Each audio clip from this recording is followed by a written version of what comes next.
Hey everyone, how you doing? My name is John. I'm a cocaine addict. I grew up in College Point, Queens. Um, at a young age, I was always attracted to that type of life. Even before I ever picked anything up, I saw the guys. I knew that once I was old enough to know that there was such thing as a drug or alcohol. I was attracted to it. It just looked like something that I would want to do. I saw people kind of get out of themselves. The music I listened to as a young kid, I always liked like classic rock music, like Jimi Hendrix, the Beatles, the Doors, Led Zeppelin, and I knew that these guys were, part of the reason why their music was so great, or at least that's what had heard was that they were doing drugs. It was the '60s. The '60s was all about drugs and everything, and I mean, for some reason, like I said, even before I even picked anything up, that like just appealed to me. That idea of wanting to get out of myself and and try something like that and put me on a different plane. And I think it was kind of in my mind to do that. My first experience with any mind altering substance was alcohol. I grew up in, like I said, in College Point. St. Fidelis was my school. That's the Catholic school that's there. Went to Catholic school my entire life, pretty much. But in Catholic school, you get your communion. That's in second grade, and one of the things you do is you go out to mass and you're able to get the bread.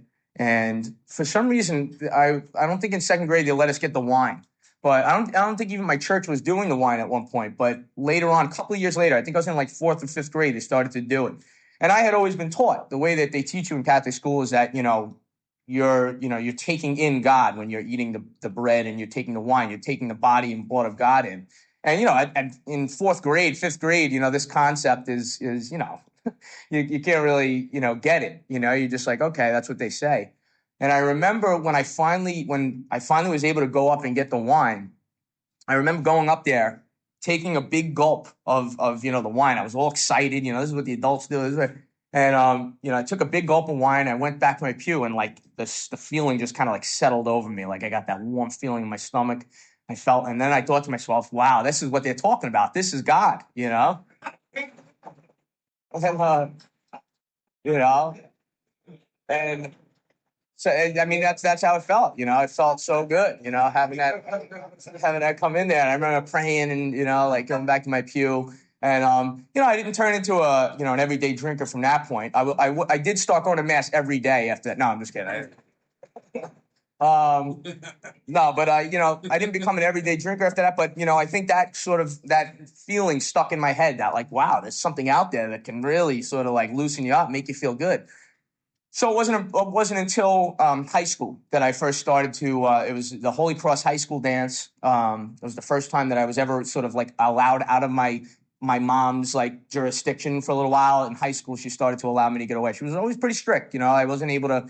Some kids in like seventh and eighth grade were able to go out and had a curfew of like 11, 12 o'clock. That wasn't me. My mom kept me on a pretty tight leash, until I started to get a little bit older. High school, though, whenever there was a dance, she said, you can go out, you can go to the end of the dance, just got to be home at a regular time.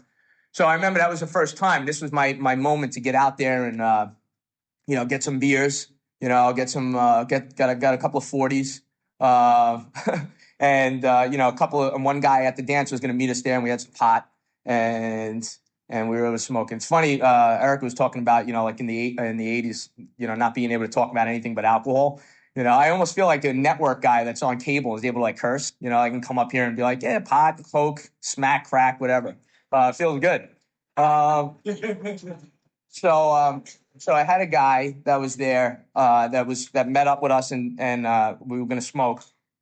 So by the time I got there, I was meeting my girlfriend there at the dance, and I was pretty wasted at that point. I drank like I think 240s. We found some little thing off Bell Boulevard to drink, and I came into the dance and I was really tipsy at that point, and met these guys and smoked my first joint over in a near Holy Cross High School, and I just remember feeling like on top of the world.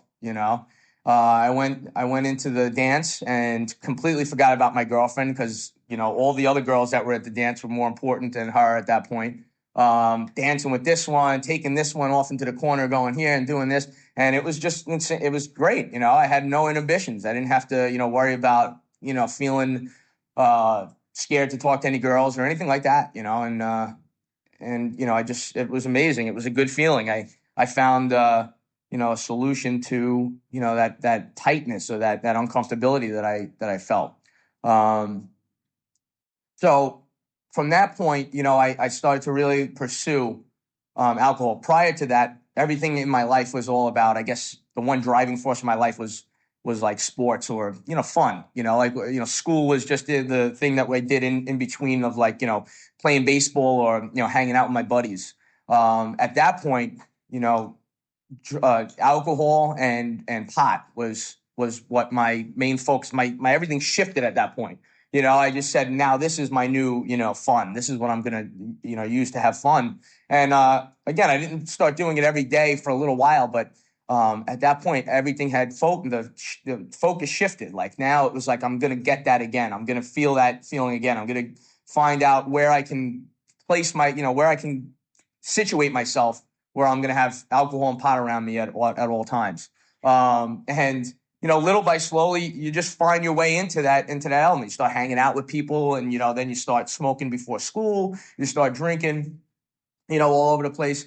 And I got pretty much with three other guys, and that's what we did. We just, every chance we got out of school, we smoked, we drank. Before school, we would meet up, smoke, and drink. But we had a strong friendship. And we always said to each other, we're never going to touch anything that you put up your nose or anything that you stick in your arm. It's just pot and alcohol, and that's it. And for, all through high school, I stayed true to that, with me and my buddies. We hung out all the time. We drank tons of alcohol. And we smoked tons of pot. We tripped on acid. We took shrooms. We did some, uppers and downers, but we said we would never do anything, up the nose. No cocaine. We would punch something. We had all these things. If I find out, I'm going to punch you in the nose and break your nose. All right, yeah, you can, hit me with a bat, or something. I don't know. So that was a real thing. Like we said we would never do that. And time goes on, you drift apart. You find out, I heard that this guy was doing this. And I remember one time I was upstate, and we were all skiing, literally, like really skiing. And a couple of guys there I was with my girlfriend at the time, and a couple of guys there had Coke. And I remember we were on the ski lift, and she was saying that she was thinking about doing it. And I was very against it. I was like, no, I want to do it. And she kind of said, well, think about it this way. You're so against it. If you try it, it's not going to be like, you'll try it one time, and you'll never do it again, and I said, it made sense, it really did. I said, all right, because I didn't want to sound like, I was closed-minded, I wanted to be like open-minded to everything. All right, I tried it. I could at least say, I can die saying I tried Coke, So we went back to the house that night, and we were all like staying at my friend's house. He had like a house upstate, and then we all, he broke it out and laid a line out, and I tried it. We had been drinking that night, and all I remember, I guess, like I said, I had experimented with other drugs at that point. Something like acid is you're basically taking an 8 to 10 hour trip. You know what I mean? Like you gotta have no plans for the next foreseeable future. And I'm thinking, I don't know what I was thinking, like cocaine was going to be like, but I just felt that I was, I had drinking, so I was a little loose, did a line, and I just felt like, more connected to the people around me. I just was like, yeah, the conversation was just flowing, it was amazing, and this and that. We're telling like knock jokes, and it's like the greatest thing since sliced bread. It's, just telling jokes, and it was, we just felt like, it felt great, and I thought to myself, like, this is what everyone makes a big deal about. Like, this isn't that bad, it just goes well with alcohol, it just kind of like makes you more social, and it's so funny because, that's, I think is the problem is that, it wasn't like this disastrous thing. I didn't wind up, having this insane experience or this bad experience. It was just a good experience, and it felt great. And there it started. Now I had opened the gate, to doing this, now I next time it was around, and somebody had it. Yeah, sure. I'd done that before. Try it. And then little by little, is everything with my life that does something to me, anything that does something for me is going to do something to me. like alcohol. It does something for me. So it's gonna change me, somehow. And same thing with cigarettes. I was, addicted. Anything that's addictive to me in my life, it's just like my mind can't handle, moderation. It just doesn't understand that. So cocaine, little by little, I was at the mercy of others for a long time. I didn't have like somebody that I could just call up. Of course, that comes out one day where it's like, oh, why don't I introduce you to this guy? And then forget it. Now I got this guy's number in my phone, and that's the end of it. And I was in college at this point, and that's when it really started to take off. Started using cocaine at all, anytime, any chance I could get it. Started to slowly. It turned into an everyday thing. Don't know how I got through college. Somehow I did. At the end of college, I really had no direction of where I was going or what I was doing. I started to work for an ex-girlfriend's transmission company. Like they delivered transmission parts. So I remember I was just out of college, had no idea where I was going, and I was driving a van for 8 hours a day.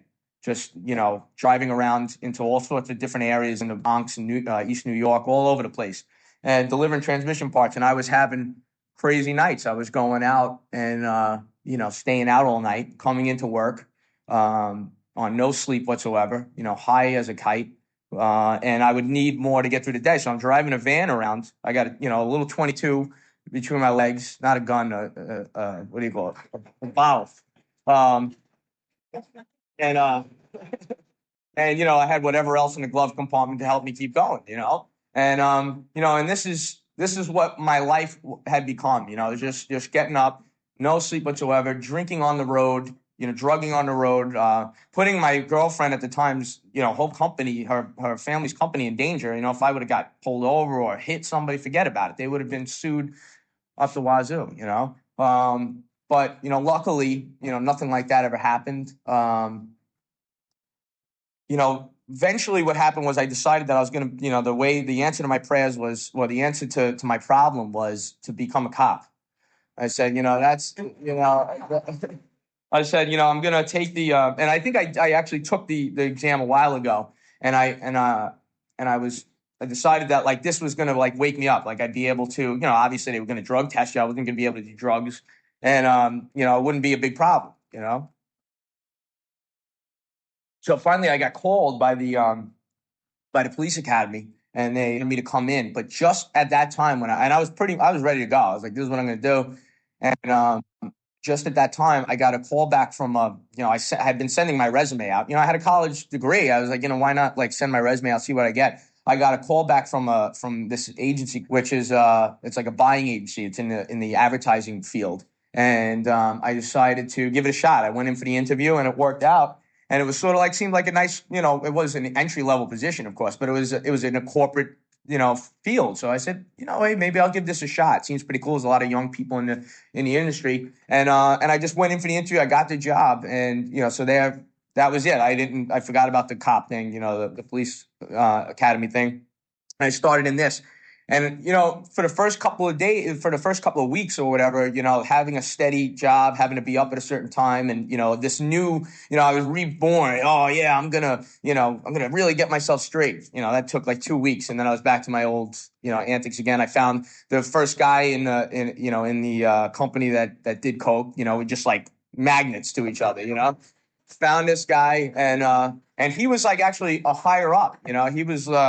He was like a VP at a company, but in this field, it's like I don't know. It's not like what you would think. Like he was just a laid back dude, and like he's like, come, hang out at lunchtime. I usually go home. I have a couple of drinks. I hit the stuff, and he told me, he goes, right back at my house right now, I have a whole thing of like a coffee jar, whatever you call that, like cookie jar full of Coke, and I was like, oh my god. And and I said, yeah, sure, I'll go to lunch, you know.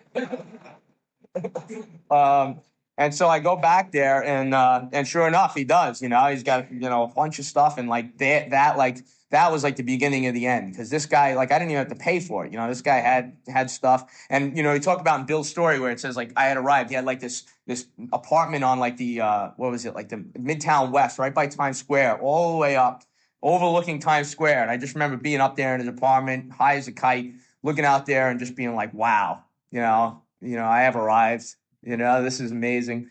And I just it just really went into like a twisted territory after that. That became an everyday thing. I'd leave the office around 11 o'clock. Sneak out with this guy. Now, granted, I'm like an assistant at this company. You know what I mean? Like, the people are looking at me like this guy's taking 3-hour lunches, coming back. Like walking into the office like at my desk.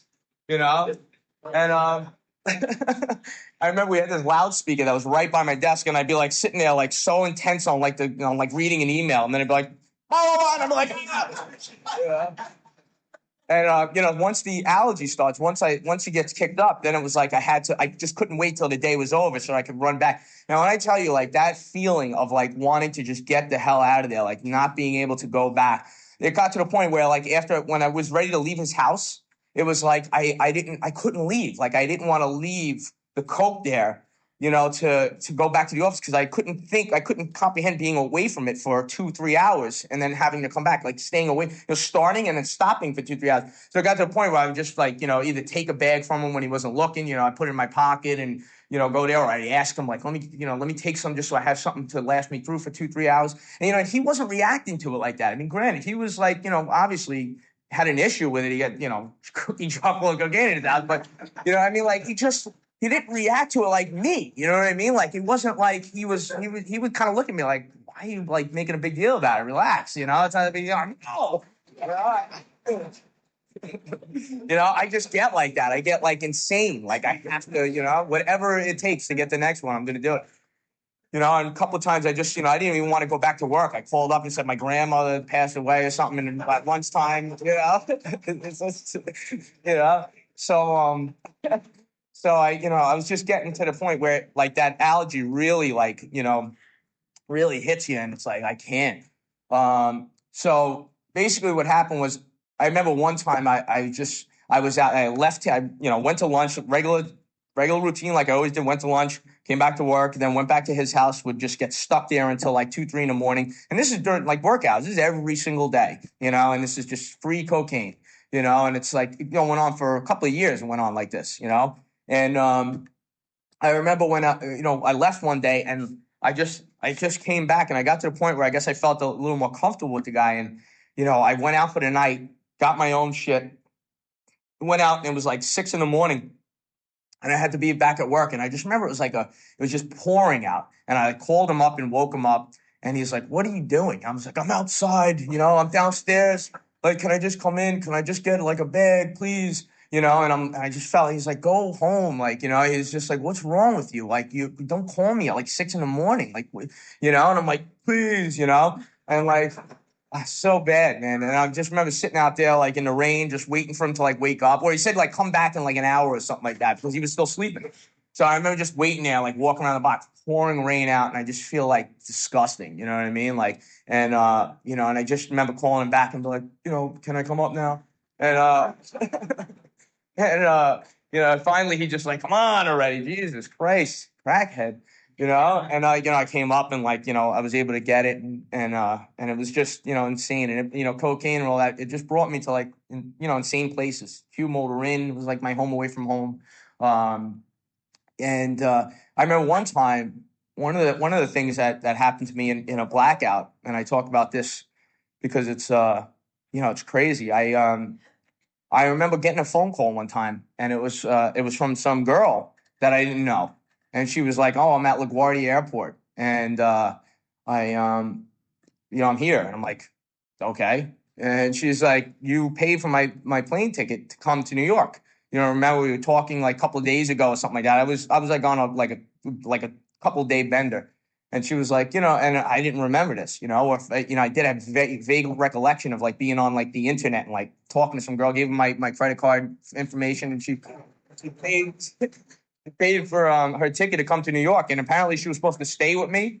And I was so messed up. I was like, I'll pay for your taxi cab to come to my, to come to my house. So she gets there, and she looks like a girl that ran away from home. She looked like young, and I was like, oh my God, I'm like, paranoid off my ass. I'm thinking like, Chris Hansen's going to pop out of my closet. And like, I remember I had asked later on, somebody said that if she was underage, she wouldn't have been able to fly without like a parental thing or whatever. So she must have been probably about 18. She was probably about 18 years old. But at this time I was 26. I mean, she just looked like young, and I was like really paranoid. And I told her, you can't stay. We got into this big fight. I was like, I just was out of my mind. And I wound up letting her stay on my couch. And I just remember in the morning, like somebody coming in and being like, how do I get out of here? I'm like, I don't know. The bus is across the street. And I just never saw that girl ever again. But like that was insane. I was just insane. And, I wish I could say something like that would be, was like the final, thing. Like that's what woke me up, but it didn't. I kept using after that. Of course it hit me. I was like, oh my God, I can't believe shit like this is happening now. And it just, that was one of the wake up calls. But like I said, there's nothing, I believe that there's nothing in my life that was going to just sort of like hit me and say, hello, you can't do this anymore. No consequence is big enough for that to happen. Like, and I think I kept thinking that was the case. Like there was going to be something, finally something would happen and I would click in my brain and be like, oh, like now that this happened, I can't do this anymore. This is insane. And what it talks about, in the book is that there's really, that's what powerlessness really is that, it doesn't matter how great the necessity for us to stop using or for me to stop using was, I'm going to use anyway, whether it's, threat, a threat from the doctor to say, you're not doing well, you have to stop this or else it's going to, eventually lead to death, or, love, like it talks about in the book, where you find somebody and you really care about them. I thought that may have been the solution. If I find a good girl, a good job, none of that stuff was ever going to, rouse me up enough to, to do that. But what does happen, thank God, and this is, I really believe this is, God intervening, is that you get that moment of clarity where, you just say to yourself, I just don't want to do this anymore. And for me, it came at just a regular day. Like I said, I had a lot of insane times. I had a lot of insane moments like the one I just went through, or a couple that I just went through. But it was just I remember it was at a day that it was like a Sunday afternoon, and I think I had not used like the night before, and I got up and it was like me and my girlfriend were supposed to just spend the day together. And I remember, since I didn't use the night before, I guess like the obsession was just so strong in my head. Like, when at this point, if I would go a day, I felt like I was like entitled to get completely wasted. You know what I mean? Like a day seemed like 3 weeks, like you were talking about it, like, like it was so delusional. Like how, when I went, like, I missed a day or two, it would just seem like, like that, wow, I'm doing good, and I just remember I had missed like either that Friday and Saturday. I didn't go out probably because I was recovering from the Thursday before that. But I just, for whatever reason, didn't. And then it fell on a Sunday, and the obsession hit me really hard. And I had to go, and it was like, I don't know, 10 o'clock in the morning. I just woke up and I just told her, I'm like, oh, I'm going to go out and get some coffee. So I called the, the dealer, and he was up, and, I copped a few bags and came back. And I just remember, I don't know why. Like it was just that moment of just like having to do this on a Sunday afternoon, like, not being able to just sit with my, like, and just have a regular Sunday afternoon. I just, kind of broke down to my girlfriend at the time, and I was just like, I can't, I have a problem. Like and it's funny because you're so good at hiding it too. And this is a girl I spent so much of my time with, and she was like, well, I thought you'd only do it every once in a while. I'm like, I do it every single day. I was like, I'm always high, like I just can't do this anymore. And then she introduced me to a therapist that she was going to see, and I went and started seeing this therapist, and and that's when it really became evident to me, because I was seeing a therapist every week, and it was like as much as I could, as much as I could make it. I really put my effort into try to like make it every week. I'd go high sometimes, but like having a place to go every week and knowing that the last time I was been there had only been a week, kind of put into perspective how much I was actually using within a week. You know what I mean? Like you go so delusional at times, you don't even realize it. But then when I had that place to go every week, I was like, oh my God, like this is out of control. It's like never ending, And so that was like the beginning of like when I started to like care about, wanting to stop. And, I tried a fellowship beforehand, didn't really work out. Um, and and then I just came to a place where it was actually a CA meeting over at Flushing Hospital. It was the first one. And it was my therapist that actually suggested I go to a CA meeting. I had tried AA, I tried NA, didn't feel comfortable there completely. But she said, there's such thing as Cocaine Anonymous. And thank God that she knew about that, And I was like, really? And she's like, yeah. And I was like, all right. So I went and looked it up online. And sure enough, right by my house, I saw Flushing Hospital. I'm like, oh, I know what Flushing Hospital is.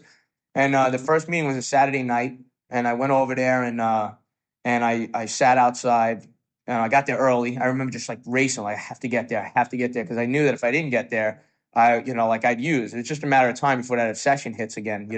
And I got there. It was a Saturday night, and there was a kid hanging out outside, and I didn't know if he was going into the meeting, and he didn't know if I was going to the meeting, so we just kind of like didn't say anything to each other. And then when we went in, the meeting started, we went in. I'm like, "Oh, I didn't know what to say to you," and he's like, "Yeah, I know." And then like that started a good friendship. Um, and that was a buddy of mine named Joel, and I remember he had about 3, 4 months at the time, and he was younger than me. He was about 21, 22. And like I said, I was about 26 when I came into the rooms. And I was still smoking pot because I wasn't fully there yet. I didn't realize, this is something that you guys got to do wholeheartedly. And I remember looking at him and being like, wow, this guy is really doing it. Like, you could just tell. He was filled with the spirit. Guy was working the steps. He was working with a guy named Ben. And he was like working the steps, and he was feeling great. He looked good. And he just kind of inspired me. I remember thinking to myself, like I'm starting to become good friends with him. I just feel like I'm cheating him. He was like a good buddy of mine, and like I'm sitting here kind of smoking pot, and this guy's like really doing it. So I had a relapse, I think, and I wound up, this time I came in and I was like, I'm gonna really do it. I'm gonna do it wholeheartedly.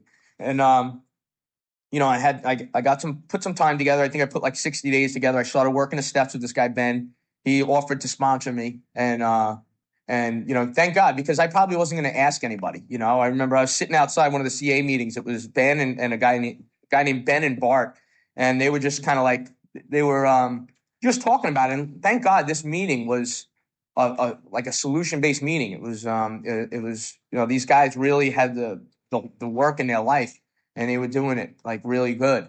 And they offered, Ben offered to take me through. I didn't want Ben to ask me. I was hoping that the other guy was going to ask me because, but I didn't ask because I was, I was still at that time, kind of not shy, but like, I don't know. I just felt weird asking somebody else to sponsor me. It's me. And I was like, all right, I'll do it because I was just desperate. I was like, whatever, anything. And so I started my journey there. I started to go through the work. I had a couple slips along the way. That first year, I had a few slips. At 60 days, I had a slip. At 90 days, I had a slip. 6 months, I think I had another slip. And then, and all of them was the result of just trying to put things in my life that I wasn't ready for yet, like relationship, stuff like that. And I learned all those lessons that people tell you, like those suggestions when you first come in, I learned them firsthand the hard way, as most of us usually do. Thank God it didn't keep me out there, because that same guy, my friend Joel, is he's still struggling. He wound up picking up started, and he's still out there, and it's really sad because he was like my inspiration, coming into the rooms. But so I again I started to go through the work, and I really got like filled with the spirit of doing this. I didn't have a concrete concept of God when I came in here. I mean, like I said, I grew up Catholic, but I just had a faith in the program that, like, as long as I surrender to this program and surrender to what these people that have went before me are doing in their life, that that it'll all work out, and I had that's sort of like another gift from God. I think that I had enough to know that just do what they're saying. Like, as long as you follow this exactly the way they're saying it, as close as you can, it'll work. Because at this point, after a few relapses, I was kind of worried. I was kind of scared. I was starting to see powerless like firsthand. Now I want to quit. I really want to quit. I really don't want to pick up, and I'm doing it anyway. That's when it starts to get really scary, where you're like, I don't have control over this thing. It's completely out of control. And I don't know when that obsession is going to hit, and it's going to take me out. So that's when I really started to really put my effort toward this. And I remember, I got to a point where I was like, with Ben, it wasn't working out. It was great. We didn't have like a falling out or anything, but I just felt like I wanted to ask this other guy Harry. So I asked him to take me through the work, and we started over from the beginning, and he took me through, and I did everything the way it was. I went through the steps the way it was broken out. Admitting powerlessness. That second step. Coming to believe that a power greater than myself could restore me to sanity. That was my, in the beginning when I came in here, that power greater than myself was God, but it was also this, the power of the rooms, the power of working this program. I had a belief, I had a strong second step. I did believe that this could work if I put some effort towards it, and my experiences as a result of going through this work, I was given a concept of God as a result of going through this work. Like as I went through, I would have an experience with the fourth step. I would have an experience with the fifth step, and it would be a feeling that I was getting inside, this more comfort or this serenity that would come over me, and I would be like, this is what they're talking about. This experience, the spiritual experience with a power. I can't experience riding a bike unless I jump on a bike and start pedaling. I can talk. Somebody can try to explain it to me what it's like to ride a bike, but unless I get on and start pedaling, I'm never going to know what it is to ride a bike.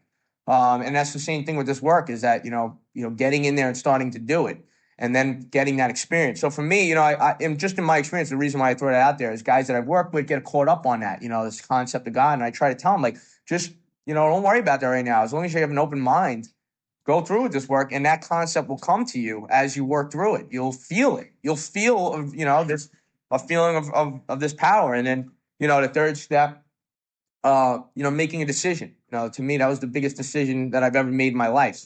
And it's a decision that I have to follow through with every day, making a decision to turn my will and my life over to the care of God. Again, at the time when I first came in here, the care of God was the care of the rooms, to be honest with you. That was my experience. It was the care of these 12 steps. It was the care of my sponsor, turning my will over to that.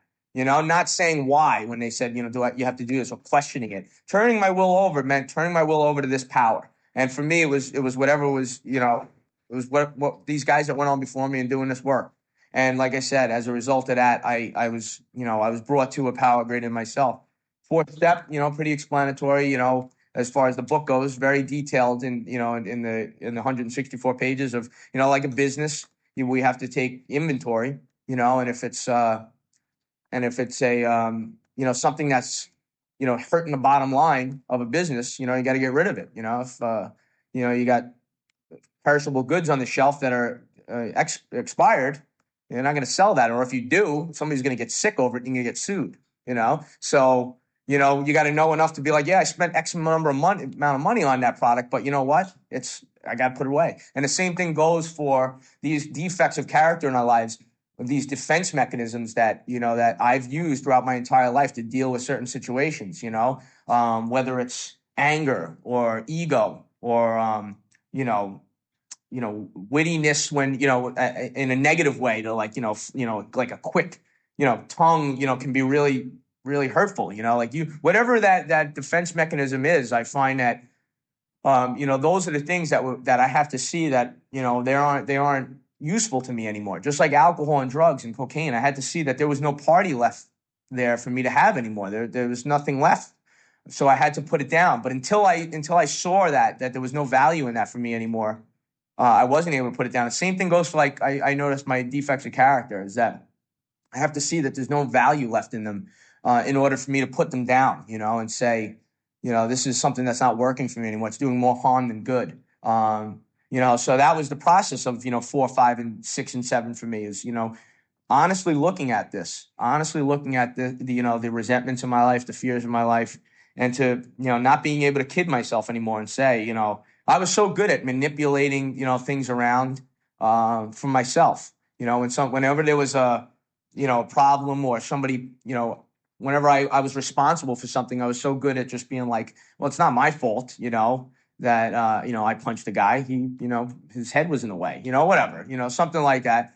It was always, that was my thing. And it wasn't until a fourth step that I was actually able to finally say, that I'm responsible, take complete responsibility for the things in my life the way they were. And at first it seems like before you do it, it seems like such a burdening experience. Like, oh my God, like taking blame for all this stuff that went on in my life sounds like it'll crush me. It's such a heavy burden. But really what happens is it's like a freedom, where you're able to actually, now you know what the problem is.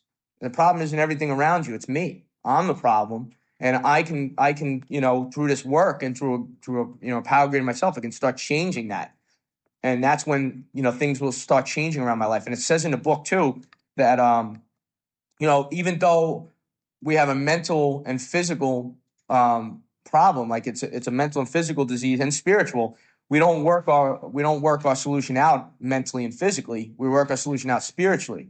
And as a result of that, the mental and physical take care of themselves. And that's like, to me, coming in here, like, well, how they say common sense becomes uncommon sense? To me, that was uncommon sense. Like, what do you mean? I have my job is in disarray. My family relationships, I have to, take care of that stuff. And they was telling me, no, you need to take care of yourself on the inside first. And as a result, all those things on the outside will change. Believe me, it will. And like I said, I had that, thank God, it was a gift from God that I had that, like, all right, I was able to just get the ego out of my way enough to take suggestions enough that I was able to, to change, and that's what started happening, is that I started to change, and then everything around me, the things around me started to change, and I started to have a real strong belief that this program works when I work it, like I said, and then the ninth step was an insane experience. That, talk about fear, and like, going up to people that, I robbed and took money from, friends. Most of the time friends. I never really stole. There's a couple of times I went into a bodega and, and shoved a couple of, beers or whatever else. And, I did some petty, thieving and stuff. But, really the people I stole from were like my parents, my good friends. I'd be at a house party and, walk past the bathroom and then look in a room. I'd see somebody's bag there, go inside there, take, whatever cash, boom, put it in my pocket. And I made my amends, went back through all those people and uh and made those amends where I needed to.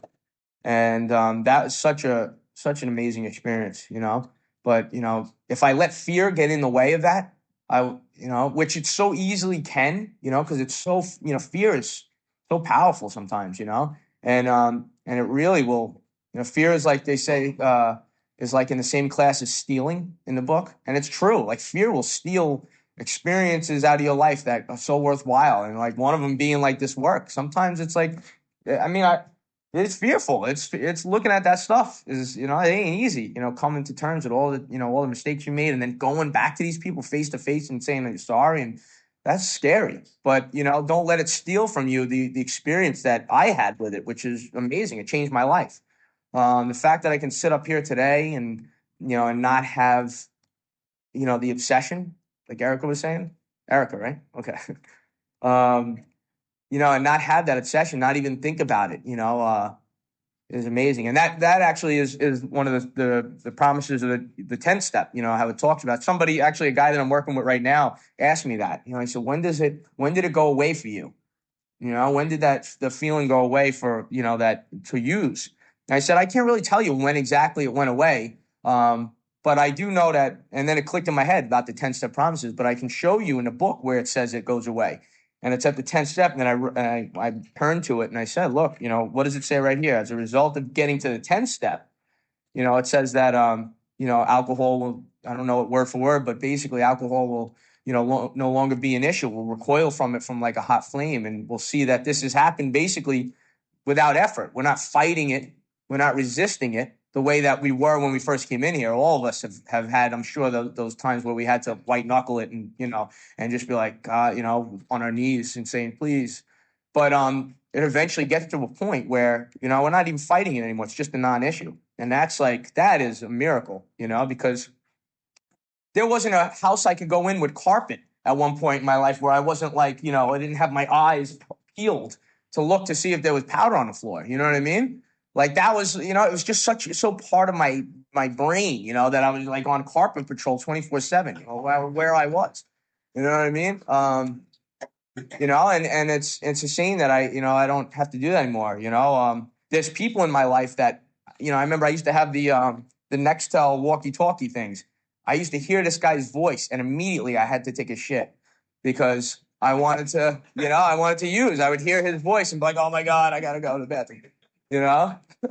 And like that doesn't happen anymore. I can go to these guys and like, and see them and try to help them, and and so, like my life is amazing today. We still go through regular life things. That job that I originally got, I wound up holding on to that. And I remember going into my boss when we used to have these 6 month reviews. And I remember I was about 3, 4 months sober, or at the time, or I might have been about 6 months sober. And he's like, I don't know what you've been doing. Not the boss that I was using, with my other boss, my real boss, that was like, threatening to fire me at one point. He was like, but your work, has just went like this in these past 6 months. And he didn't know I was like going to meetings and sober, but I remember him doing that and just being like, well, that's what sobriety has been doing for me. You know what I mean? I'm just kind of going up, and that job has turned into a job at a cable network. I sell inventory. I sell advertising space for advertisers. I work for the network, so we sell commercial space basically. And that's turned out to be a good job, But like I said, I started in that as an assistant, making whatever 20 grand a year, and it's like I just learned so much from sobriety that it's just one day at a time on top of each other. And, you're not always going to see like these amazing, every once in a while, something big will happen and you're like, wow, this is amazing. But it's like little increments, but like one on top of the other, on top of the other, on top of the other. And then you look back, and you're like, my God, like it's amazing. Like, what, sobriety has done. And I know when I'm in the thick of it, sometimes I know that it's just, I have to just hang on, stay close to my network, stay close to God, try to keep spirituality in my life. When somebody asks me to do a commitment, try to say yes as best as I can. Um, and as a result of doing that, like just amazing things have happened. And like I said, it's not like the drug where it's this instantaneous gratification. I've learned that the real things worthwhile in life take time to get into your life. It's not something that's in, because if it's in quick, it's probably can leave just as quick. When you've established yourself and like built a building, brick by brick, and made sure that the foundation was strong, and that you took every precaution necessary, like that building is strong, and it probably won't fall over that easy, so that's been my experience so far as I come here, and it is my experience that I'm real on point with this work. Sometimes I'm taking inventory on a daily basis, and there's times where I'm not doing that so much, and my attitudes are off, and defects of character start to sneak in. I'm looking for ways to get out of myself, whether it's going on a shopping spree, or going on like a sex spree. And these things are still, things in my life that can threaten my sobriety. I'm not by any means cured of alcoholism, like it says in the book. We just have a daily reprieve contingent on our spiritual maintenance from day to day. And some days my spiritual maintenance is not good, but you know, God's grace, I'm still here, and I know that when I get off, I need to get it back on quick. You know, so and that really is only by God's grace. Because believe me, there's some days that go by and I'm like, wow, that was a pretty rough one. But like I said, this stuff works in rough going. In the book, it says that too. That we're not supposed to be doing it perfectly. We're going to make mistakes, and we have a safety net there. We have an amends. We find out what we did wrong. We get honest about it. We go to God with it. We talk about it with another human being, and we make amends if we've harmed somebody. And I've found that worked. That worked for me. I think that's everything that I have to say. Again, thanks a lot for letting me speak, and I think I went on sufficient, right? Thank you.